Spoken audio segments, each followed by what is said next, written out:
सीताराम। आज आपका प्रश्न है कि माला जाप करने से हमें क्या लाभ प्राप्त होता है। देखिए, माला जाप करने से हमें दुनिया की हर वस्तु प्राप्त हो सकती है जिसको हम चाहते हैं।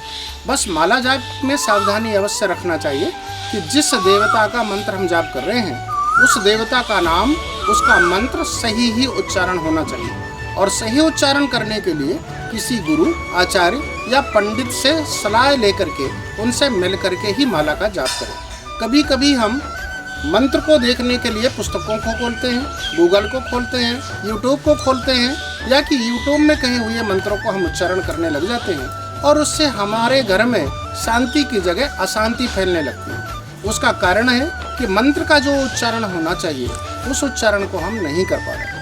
इसलिए हमेशा इस चीज़ का ध्यान रखिए कि मंत्र का उच्चारण करने के लिए किसी गुरु, आचार्य, पंडित या पुरोहित से ही सलाह लें। अपने घर में जिस देवता का मंत्र जाप कर रहे हैं उस देवता के लिए निम्न मालाओं का भी निर्धारण है। राम, कृष्ण, इन देवताओं की जाप करने के लिए तुलसी के माला से ही जाप करें।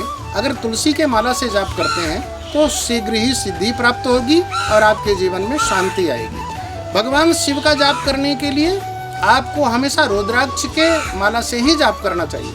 माता के मंत्र का जाप करने के लिए आपको हमेशा लाल चंदन की माला से ही जाप करना चाहिए। लाल चंदन की माला से माता का जाप करने से आपको जल्दी सिद्धि प्राप्त होगी। माता सरस्वती का जाप करने के लिए स्फटिक की माला से ही जाप करें।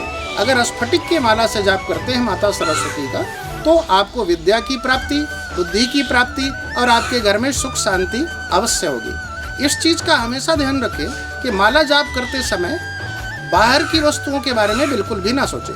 अगर दूसरी वस्तुओं के बारे में अगर आप सोच रहे हैं तो आपके माला करने का पुण्य आपको प्राप्त नहीं होगा। आपका प्रश्न है माला जाप करने से होता क्या है। तो माला का जाप करने से हमारा जो मन अशांत होता है, हम अव्यवस्थित होते हैं, चित्त में हमारे तरह तरह की बातें चलती हैं, एकदम हम डिस्टर्ब जैसे हो जाते हैं, ऐसे नकारात्मक सोच वाले हो जाते हैं। ऐसी परिस्थिति में माला जाप करने से आप एकदम एकाग्र चित्त हो जाएंगे, आपका मन शांत हो जाएगा।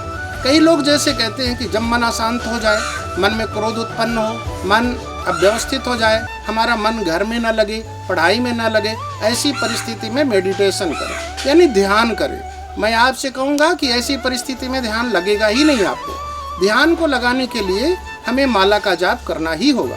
अगर माला का जाप करते हैं तो ध्यान शीघ्रातिशीघ्र लगेगा और हर व्यक्ति को माला का जाप करना चाहिए। अगर माला का जाप कर रहे हैं आप तो जीवन में आपके शांति अवश्य होगी और हर व्यक्ति के लिए आपके मन में जो राग द्वेष है वो सब समाप्त हो जाएंगे। जय श्री राम।